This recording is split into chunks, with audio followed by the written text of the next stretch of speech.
I needed you to be smaller than me. Because if you weren't, then I wasted everything.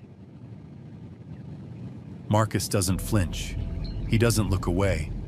He reaches into his jacket, sets his phone on the table between them. Screen up. A screenshot. Years old. Her number. 11:47 p.m. Marcus doesn't support me at all. He's just some government worker. I'm so tired of being the only one actually building something. You sent that to me by accident. I kept it. Not to use against you. To remind myself that what I was feeling was real.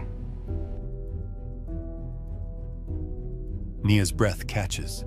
Then Marcus reaches into his pocket one more time. A letter. Folded once. Aged paper. He places it on the table without a word. Her eyes drop to it and freeze. She knows that handwriting. She knows those words. She has read them 100 times, called them the greatest breakthrough of her career. She just never knew who wrote them. The man she spent years erasing had been quietly building her up the entire time. But what he does next, she never saw coming.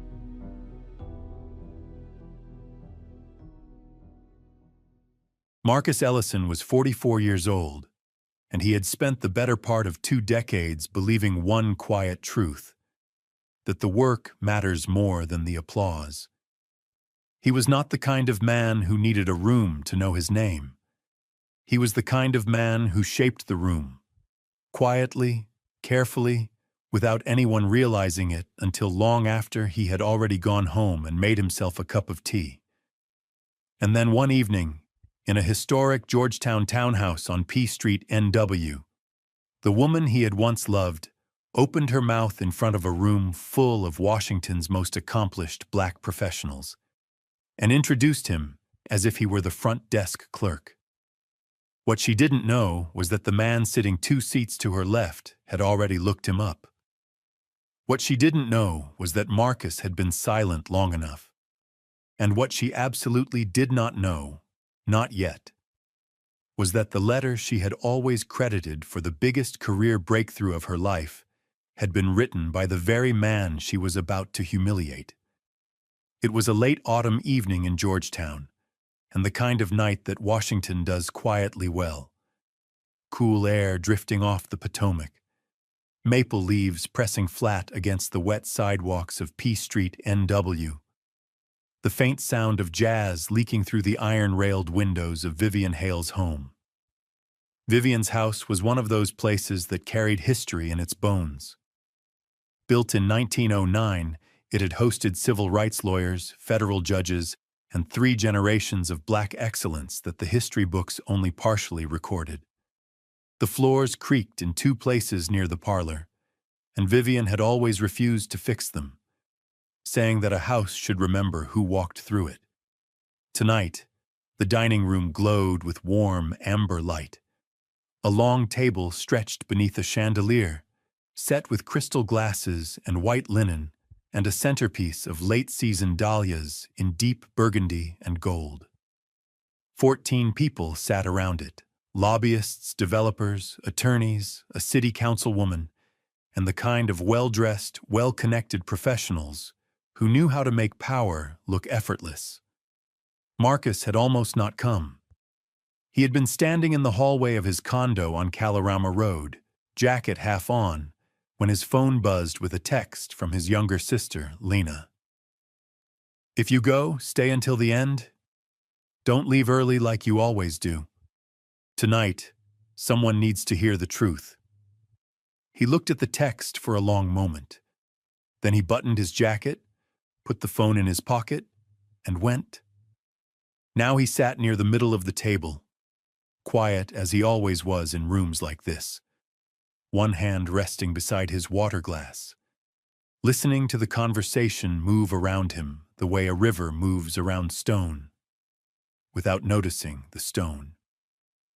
he had not been introduced yet. He rarely was in these circles.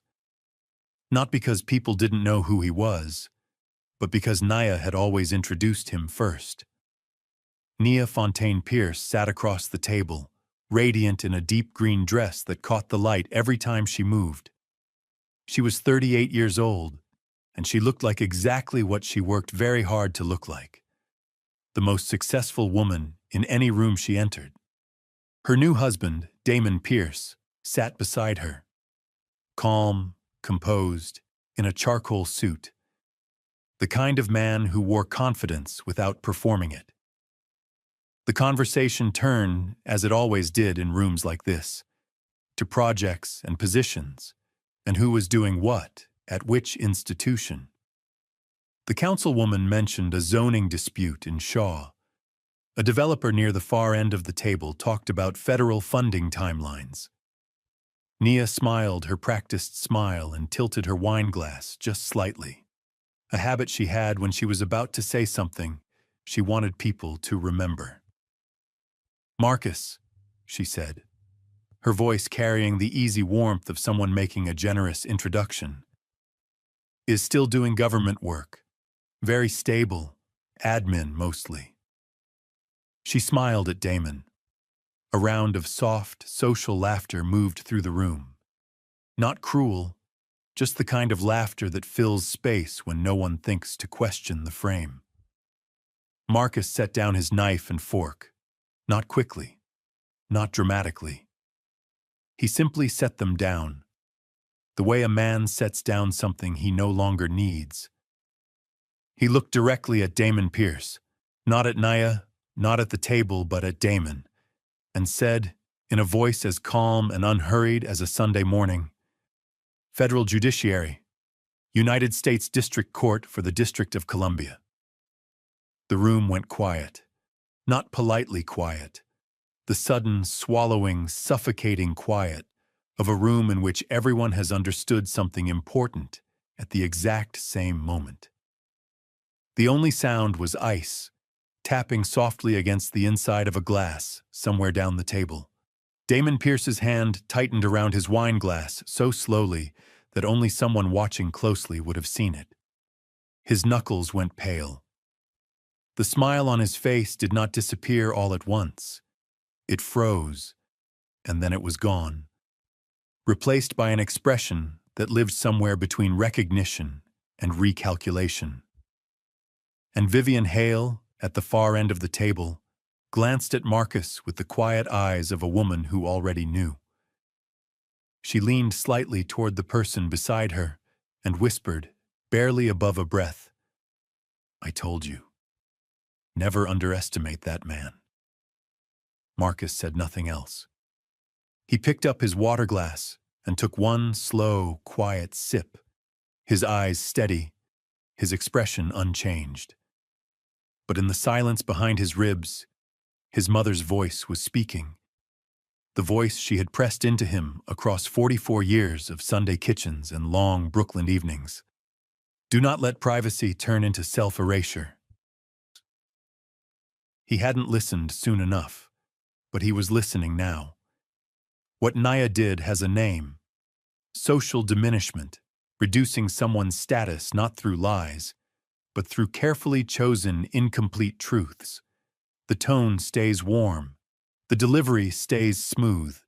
No one at the table could later say she had lied, because technically she hadn't. But language is a frame, and inside the frame she built, Marcus was small. The cruelest part is the position it creates for the target. Correct the record and look defensive, or stay silent and let the false version stick. Marcus had been in that impossible position for years. Tonight, he chose differently. If you were Marcus at that table, would you have stayed quiet, or would you have said something more? Drop your answer below. Stayed quiet, or said more. 2 words, that's all.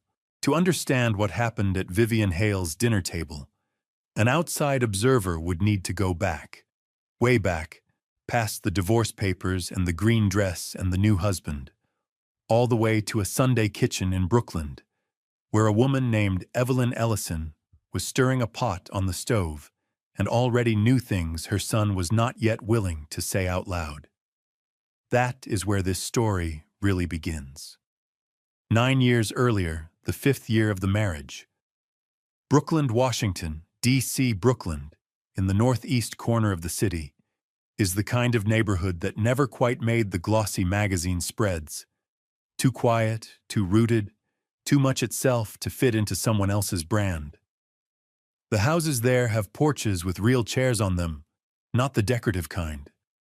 The churches have been standing since before most of the downtown glass towers were a blueprint, and Evelyn Ellison's kitchen smelled, on every Sunday without exception, like roasted meat and seasoned vegetables and something deeper than food. The smell of a home that had survived. Marcus had been married 5 years by then. 5 years of Sunday dinners, shared calendars, and building a life alongside a woman who moved through the world with the focused intensity of someone always competing for a finish line she had never quite named. He had loved that about Nia at first. Her drive, her refusal to be overlooked. He had not yet understood that her refusal to be overlooked would eventually require him to be. My wife? That was still how he thought of her in those days. My wife was brilliant. My wife was building something real. And Marcus, in his quiet way, had been proud of her. Even as she began, almost imperceptibly, to construct the narrative that would come to define how others saw him.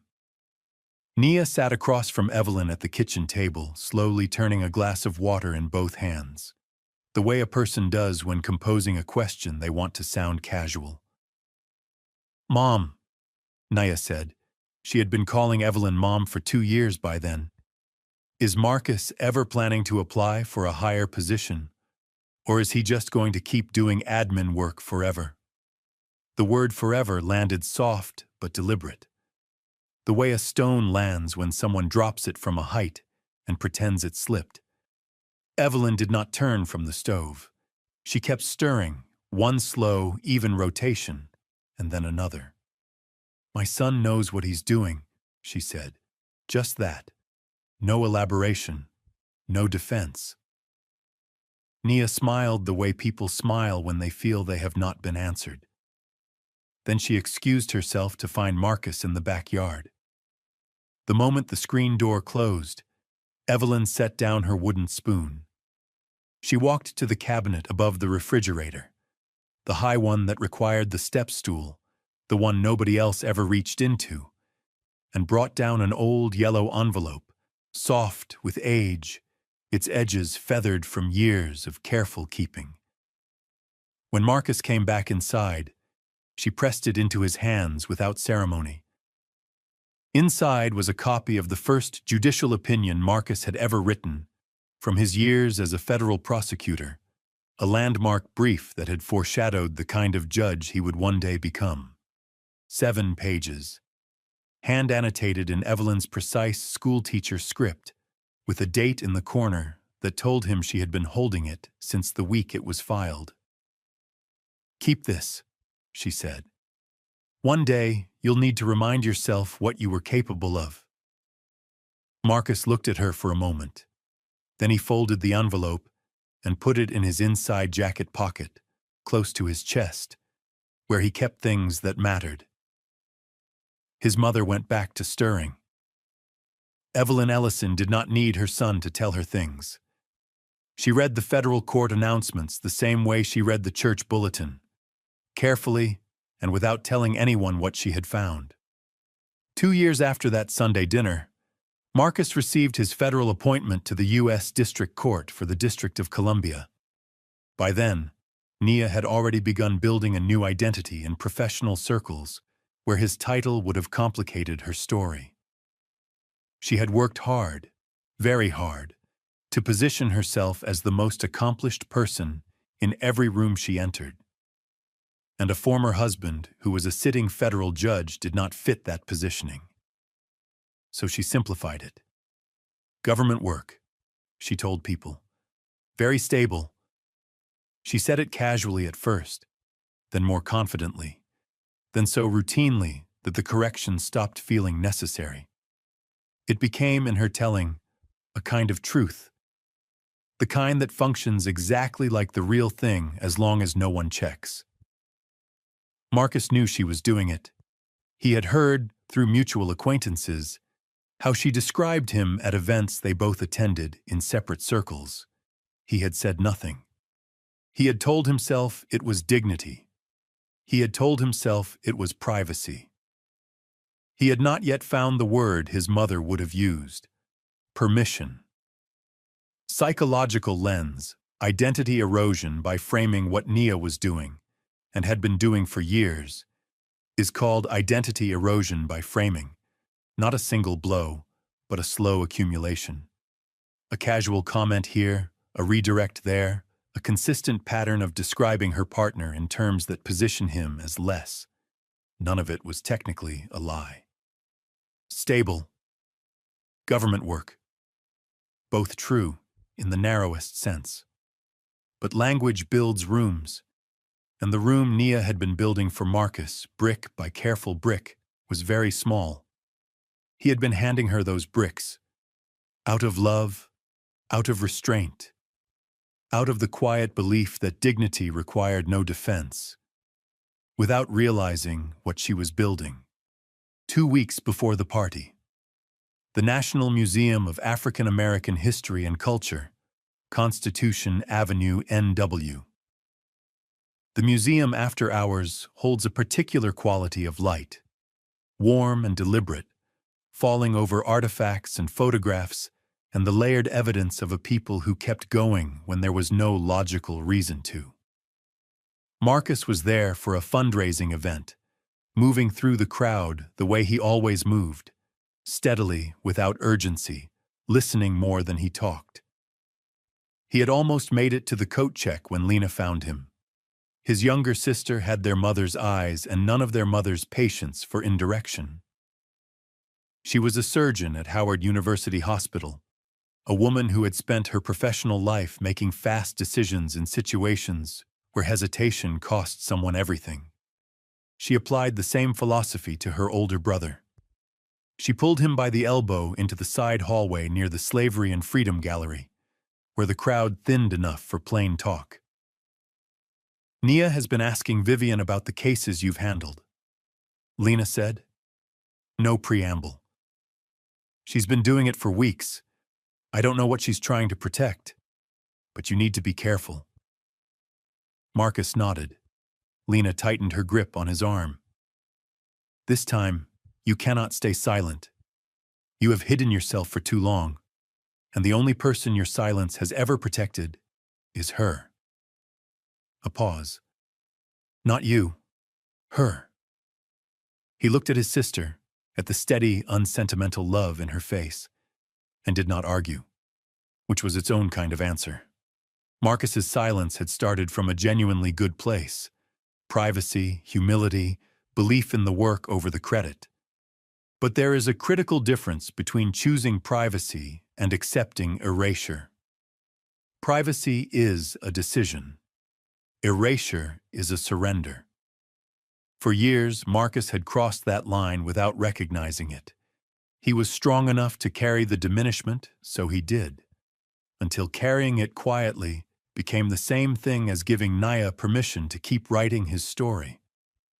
The women who loved him most had seen it long before he was willing to. Marcus had met Damon Pierce once before, briefly at a non-profit event in Anacostia the previous spring. He had found him direct, unhurried, the kind of man who listened more than he spoke. What Marcus didn't know was that in the month since that meeting, Damon had been doing what principled men do when something doesn't quite add up: quietly paying attention. The night of the party. 20 minutes before Marcus walked through Vivian's door. His phone buzzed on the passenger seat. Lena, again. If you go, stay until the end. Don't leave early like you always do. Tonight, someone needs to hear the truth. Marcus looked at the message. Then he looked up at the lighted windows of the townhouse on P Street, NW. Amber light spilling through old glass. The sound of voices and laughter drifting out into the cool autumn air. He put the phone in his pocket. He straightened his tie. And he walked in. He did not know, crossing that threshold, that Nia was about to make the last mistake she would ever make in front of Damon Pierce. He did not know that Damon had already been looking. What Damon said next, quietly across a candlelit dinner table, would unravel years of Nia's carefully constructed story in under 2 minutes. There is a particular kind of silence that falls in a room when everyone understands something at precisely the same moment. Not the polite silence of people waiting for the next speaker. The heavier kind. The kind that has weight and temperature, that you can feel pressing against your collarbones. The silence of collective reckoning. That was the silence that fell over Vivian Hale's dining room on P Street, NW, and it had been called into existence by exactly 8 words. Federal Judiciary. United States District Court for the District of Columbia.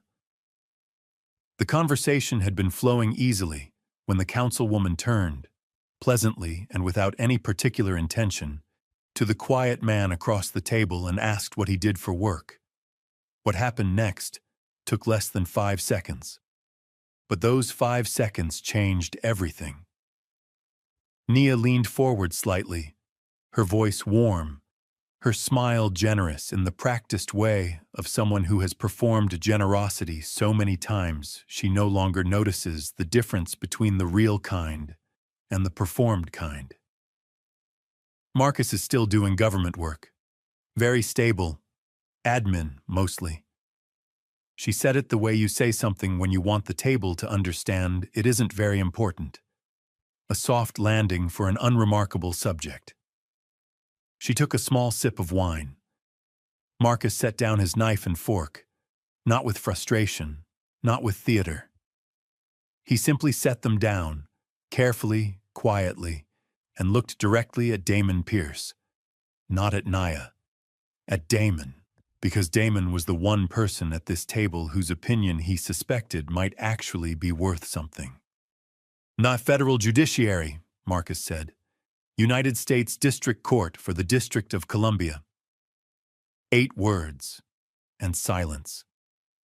The councilwoman's expression shifted, a small, visible recalibration, the look of a person rapidly revising her understanding of a situation. 2 attorneys near the far end of the table exchanged a glance. The woman beside the councilwoman set down her fork without appearing to notice she had done it. Nia did not move. She was holding her wine glass, and she did not move, and the only sign that anything was happening behind her composed expression was the very slight stiffening of her jaw. She had known, of course. She had always known. The appointment had been public record for years, announced in the legal press, confirmed by the Senate, listed permanently on the federal court's website. You could not move in Washington's black professional legal circles without knowing that Marcus Ellison sat on the U.S. District Bench. Nia had simply, carefully, consistently, over many years, chosen not to say so, had smoothed it into something smaller, had repeated the smaller version so often that she had begun, in some protected corner of herself, to believe it. Standing here now, in front of 14 people who were rapidly doing their own arithmetic, she understood what she had done. And she understood, for the first time, that it had not worked. But Damon Pierce's hand, which had been resting easily around the stem of his wine glass, tightened, slowly, deliberately. His knuckles went pale. The easy social smile that had lived on his face all evening simply stopped. It froze, and then it was gone, replaced by something that lived in the space between recognition and recalculation. He looked at Marcus for a long, steady moment. Then Damon Pierce said something that no one at that table was prepared for. Actually, he said, his voice unhurried. "I had my attorney look up your record about 2 months ago." He set his own glass down, carefully. "When Nia first described you to me as an administrator, something didn't add up. So I had someone check. What Damon did, quietly running a background check months before this dinner, was self-protection dressed as due diligence. When a partner consistently describes their ex as far less accomplished than context suggests, a perceptive person feels narrative dissonance, a persistent, low-level sense that the story doesn't fit the person being described. Damon moved in professional circles where credentials are verifiable. He didn't confront Nia. He checked. He sat on what he found for 2 months, watching, waiting, and on this evening, in front of 14 witnesses, he chose to name what he knew. The unspoken question now hanging over every person at that table, and over Nia most of all, was the same. What else hasn't she told me? "The Anacostia development case," Damon continued. 3 years ago, you presided over it. Your ruling required us to set aside 15% of the project's profits for direct community reinvestment. At the time, I'll be honest with you, I was frustrated. That ruling cost my company real money in the short term, and I spent the better part of a month angry about it. A pause. But then something shifted. Because of that reinvestment requirement, the neighborhood came out in support of the project. Community leaders endorsed it. Local organizations partnered with us. That development became one of the most successful things my company has ever done. Not despite your ruling, but because of it. The community trust made it viable in ways our original projections never anticipated. He looked at Marcus steadily. I respect that ruling, and I respect the man who made it. The table was completely still. Marcus listened the way he always listened, without interrupting, without performing gratitude, without filling the space with words the moment didn't require. He simply nodded once, the small, dignified nod of a man accustomed to the weight of his own decisions, and then picked up his water glass and took one slow, quiet sip. But across the table, something was coming apart at every seam. Nia had spent years building a narrative in which she was the most accomplished person in every room, and Marcus was the quietly unremarkable man who had once loved her. That architecture wasn't cruelty at its origin. It was fear. The clinical term is comparative inadequacy anxiety, the relentless internal pressure to be, visibly and measurably, the most successful person present. The painful irony, Marcus had never competed with her. He had stepped aside because he loved her, not realizing that stepping aside had not made her feel safe. It had simply given her more room to run, right up until the night the runway ended. Nia could feel it. That is the thing about shame. You feel it before you name it.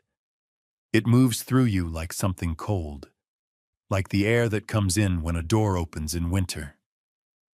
She felt it now, sitting very still in her green dress, unable to look at Damon, unable to look at Marcus, unable to look at the people around the table who were beginning, carefully, to understand exactly what kind of story had just been told, and by whom, and at whose expense, and for how many years. Vivian Hale, at the far end of the table, said nothing.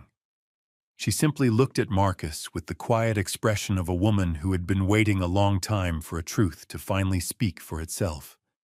And it had.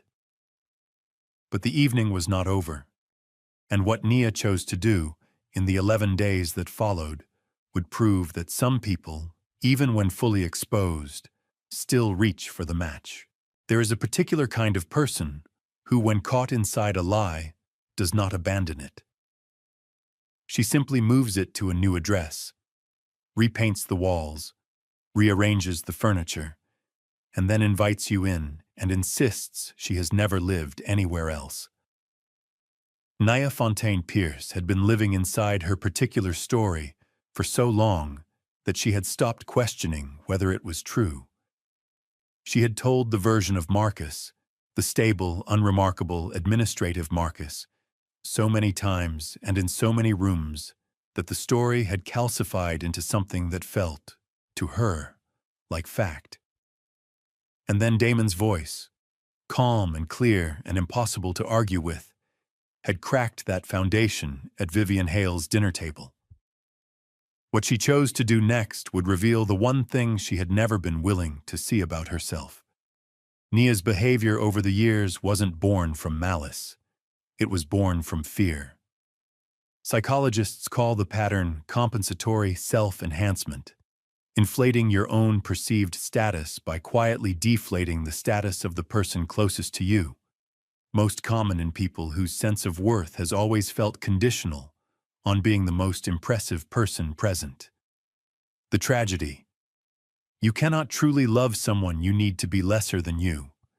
The rewriting always, eventually, catches up with the truth.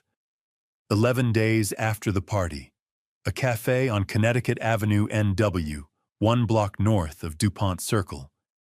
It was a Tuesday afternoon in late October, the kind of day when Washington couldn't quite decide between autumn and winter and had settled on gray as a compromise. The cafe was warm and close, smelling of dark coffee and the quiet of a weekday that hadn't decided what it wanted to be. When Nia called and asked to meet, Marcus had almost said no. He had been saying no, in practice if not in words, for years. But something Lena had said was still with him. Someone needs to hear the truth. He had said his at the dinner table. Now he needed to understand hers. He agreed to come. Nia was already at a table near the back when he arrived. Away from the windows, which told anyone paying attention everything they needed to know about where her head was. Nia always chose the table by the window, the one where people could see her as they walked past. Today she was hiding. She looked tired in a way that had nothing to do with sleep. The Polish was still there. It was always there. But behind her eyes, something had gone hollow. Like a room where the lights are on and no one is home. "Marcus," she said, "I think I owe you an apology." She had practiced this, he could tell. The sentence had the slight smoothness of a rehearsed thing. The apology was genuine, he believed that. But it was also, in some portion of itself, still a strategy. Nia had never fully stopped strategizing. He sat down. He set his jacket over the back of the chair. He looked at her with the same expression he brought into a courtroom. Open, measured, without mercy and without cruelty. Then he took out his phone and set it on the table between them. The screen showed a screenshot. Old, the timestamp was years back.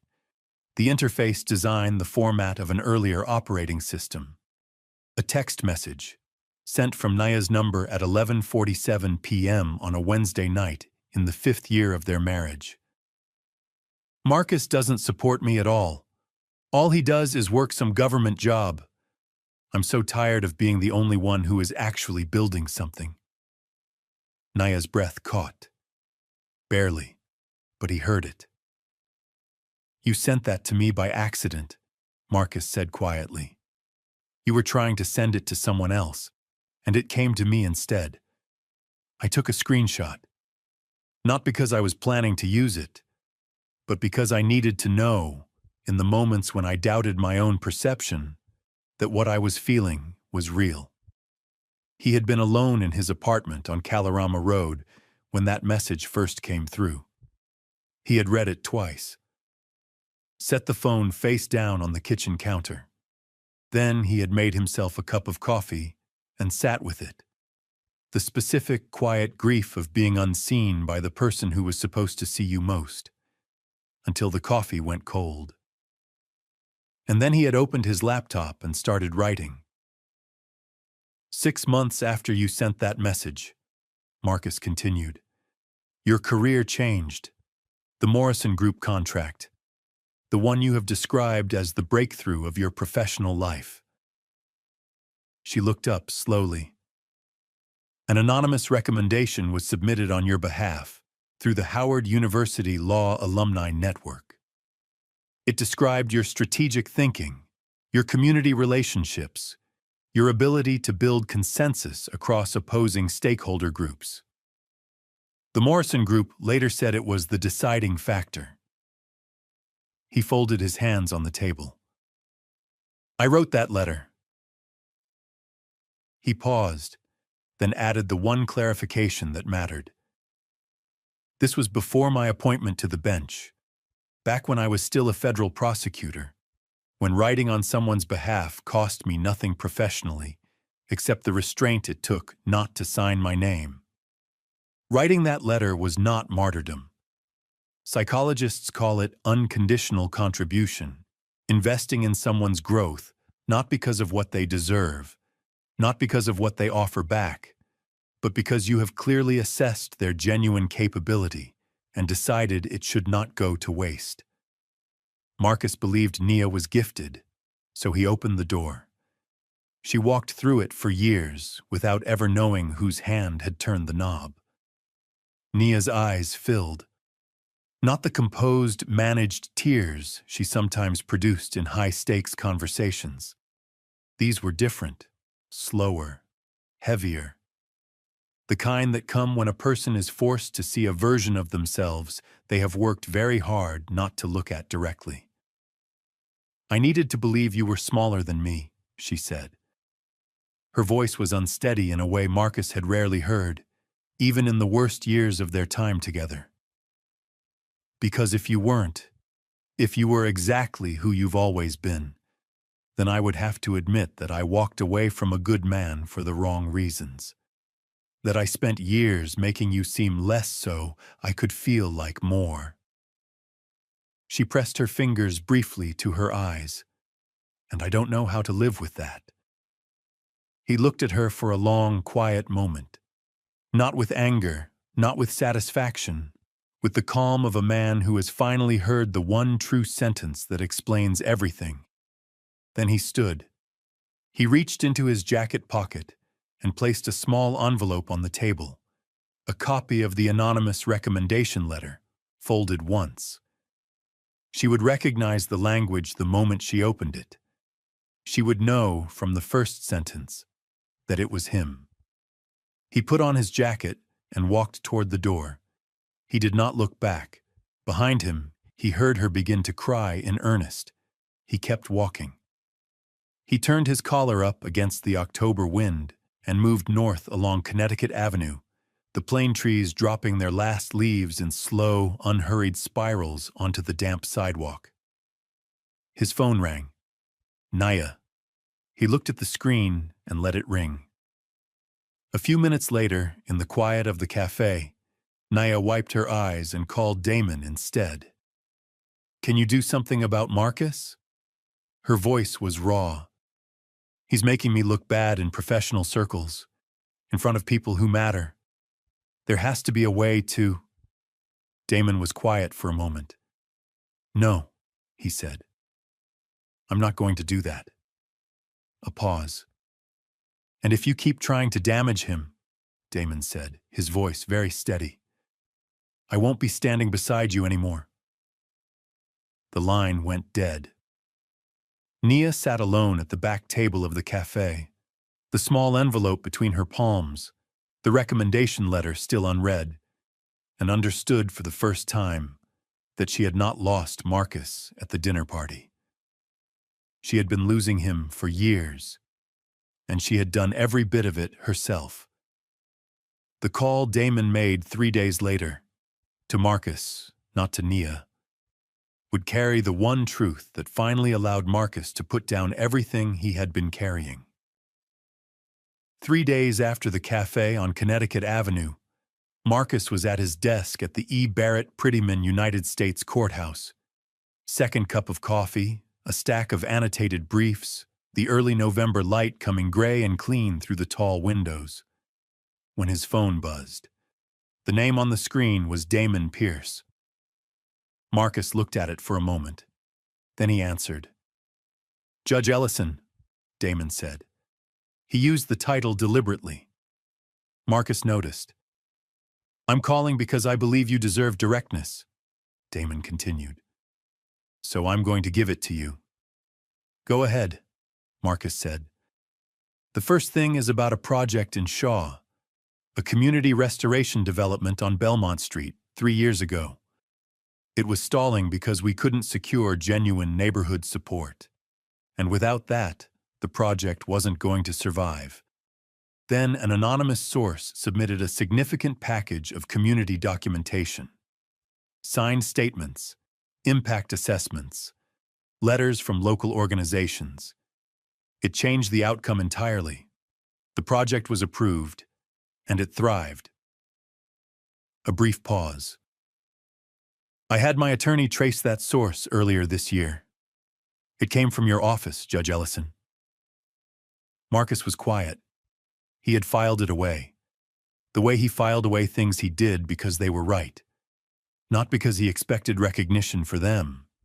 He had watched the Shaw Project struggle through channels he monitored professionally, had felt the quiet frustration of a man who sees exactly how something could succeed and is not in the room where the decision is being made.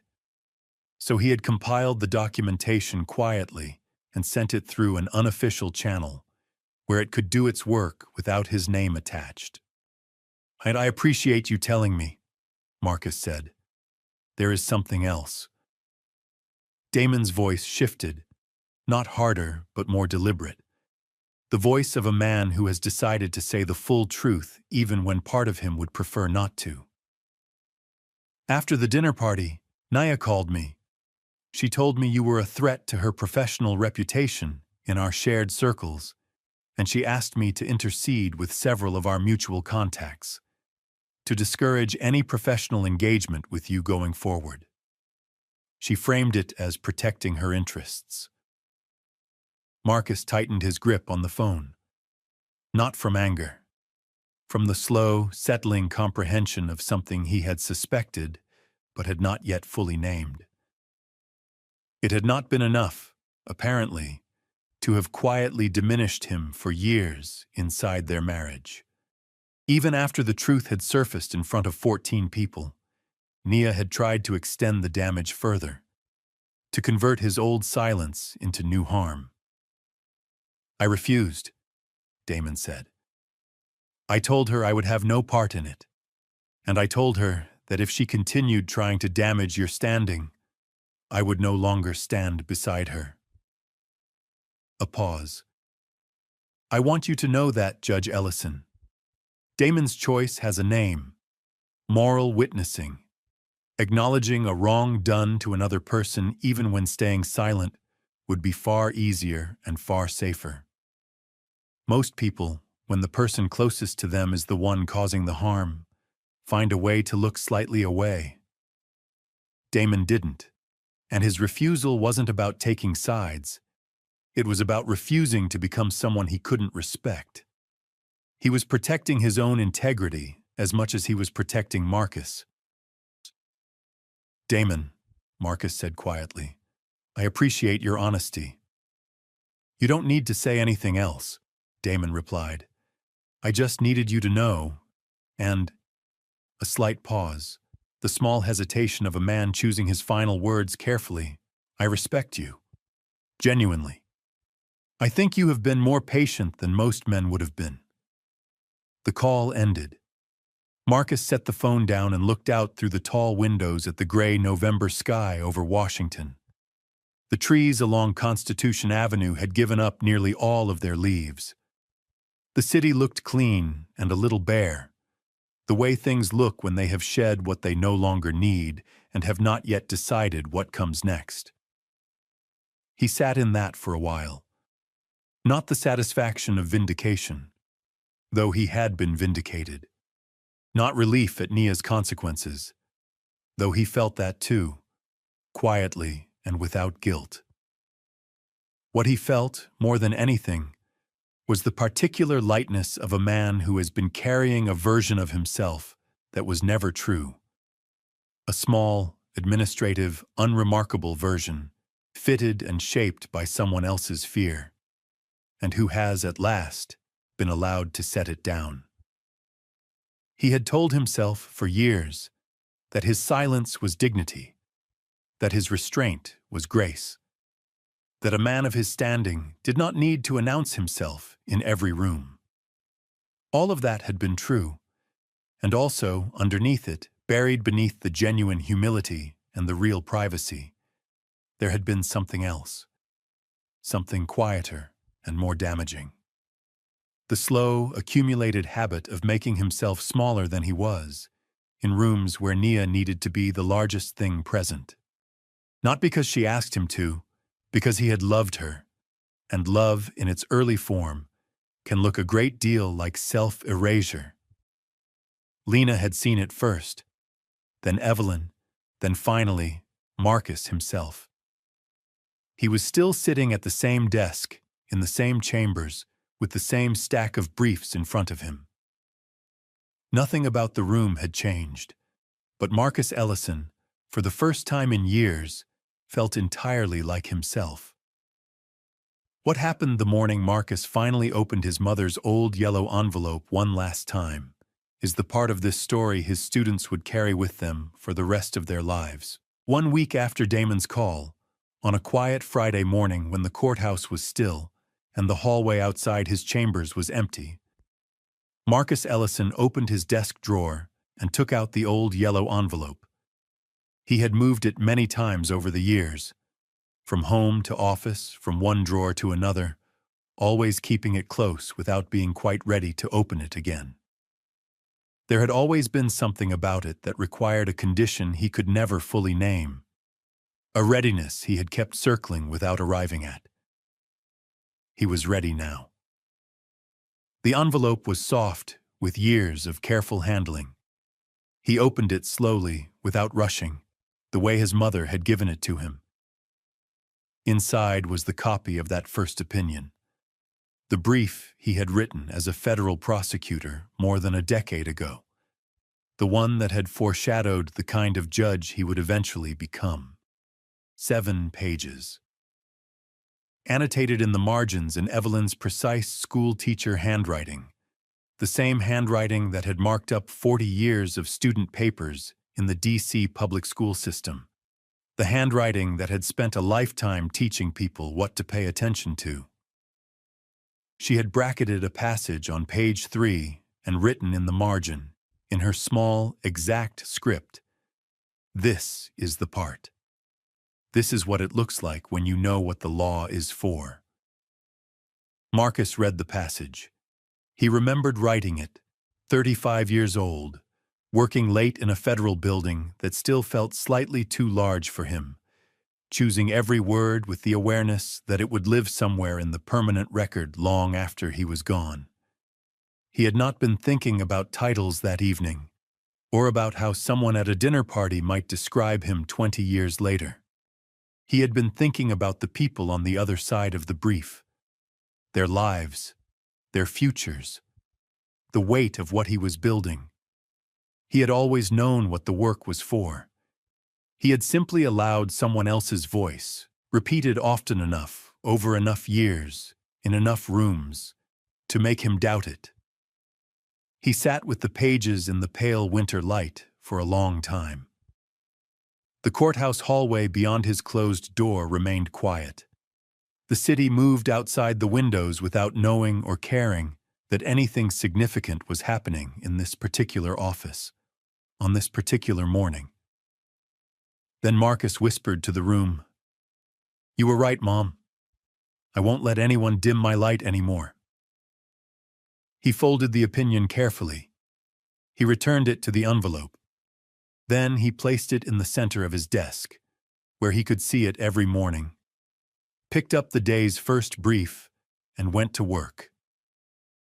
What Marcus did with that envelope is what therapists call narrative reclamation, the quiet, deliberate act of reauthoring your own story after someone else has spent years writing it for you. It doesn't require a confrontation.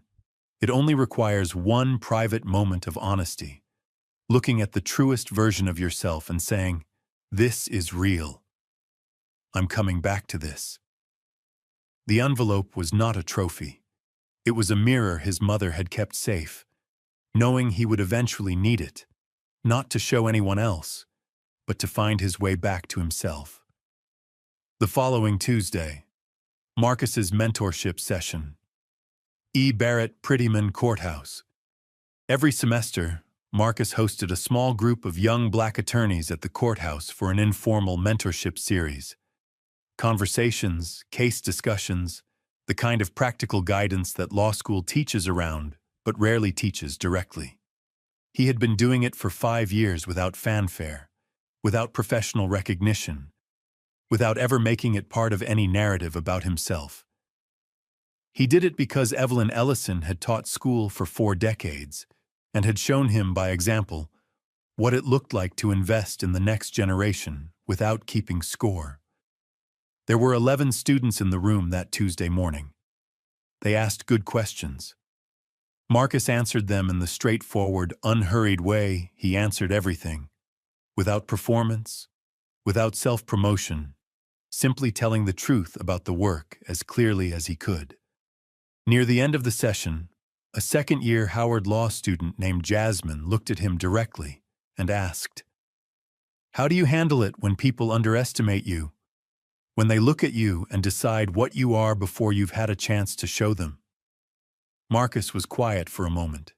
Then he said, "There are people who once loved you, but needed you to stay small so they could feel big. Don't let them keep writing your story." The room was still. Your story belongs to you, not to the people who were afraid of what you were capable of, not to the people who needed to believe you were less so that they could feel like more. He paused. You don't have to shrink yourself so someone else can feel safe. You only have to be yourself, honest, strong, quiet when quiet serves the truth, but never erased. Jasmine wrote it down. So did several others. Marcus noticed. He said nothing, and he was satisfied in the particular way of a man who has finally said the right thing in the right room at the right time. Not for his own relief, but for someone else's future. What Marcus modeled for those students reflects what researchers call quiet influence, shaping outcomes and leaving a lasting mark not through self-promotion, but through consistent, principled action over time. In visibility-driven environments, the loudest voice tends to get the credit. The steady, unannounced builder gets overlooked, right up until the moment they are not. The proof of Marcus's life was not in any single ruling or any one letter. It was in a room full of young attorneys reaching for their pens. This story teaches us something that no motivational poster will ever say out loud. There will come an ordinary Tuesday, not a dramatic moment, not a turning point you can feel coming. Just a Tuesday. Maybe after the dinner dishes are done and the house is too quiet again. When you realize you have spent years allowing someone else's version of you to live in your own chest, like a tenant who stopped paying rent but never left. It might be a grown child who still talks over you at the holiday table. A neighbor who introduces you as the widow on the corner, as though that is the whole of what you are. A son-in-law who smiles a little too patiently when you speak. A sister who never once asked what you were proud of. You don't have to make a speech about it. But on that Tuesday, pull out something they never saw, an old letter you wrote and never sent, a photograph from before the hard years, a recipe in your own handwriting from 1987.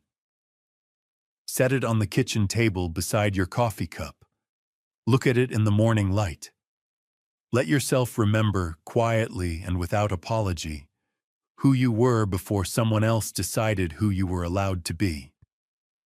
Do that one Tuesday, then the next. That is not a small thing. That is everything. That envelope is still on his desk, and his mother, in Brooklyn, is still stirring something on the stove, still smiling, quietly, because she always knew. This story was written by a human, supported by AI.